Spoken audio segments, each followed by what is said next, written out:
Bonsoir à tous et bienvenue dans l'édition Nice. Tout de suite, les choix de la rédaction. Une thèse en 180 secondes, c'est l'exercice difficile auquel devaient se livrer aujourd'hui des doctorants. Ma thèse en 180 secondes, c'est le temps qu'ont les doctorants pour séduire le public.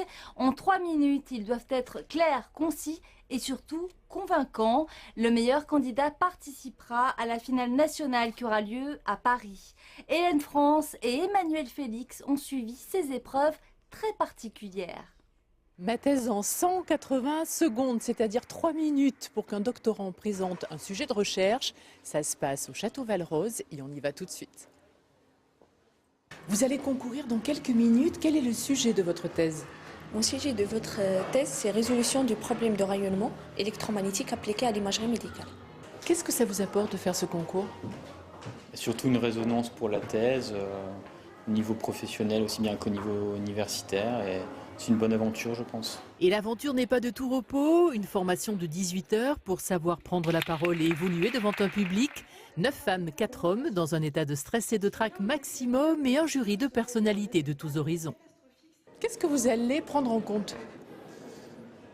La spontanéité, l'envie de faire passer une émotion, l'aspect concis, l'intérêt aussi, le message qui passe, c'est tout. Le temps lui aussi passe, le compte à rebours de 180 secondes est implacable. Les étudiants présentent une diapositive et vulgarisent leur recherche avec plus ou moins d'aisance.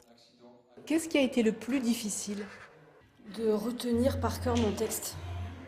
Parce qu'on n'a pas le droit de papier et ça faisait longtemps que je ne mémorisais pas comme un poème. Enfin, j'étais vraiment stressée. Surtout à la fin, j'ai vu que mes jambes ne me portent plus vraiment. Je suis finie, c'était... voilà.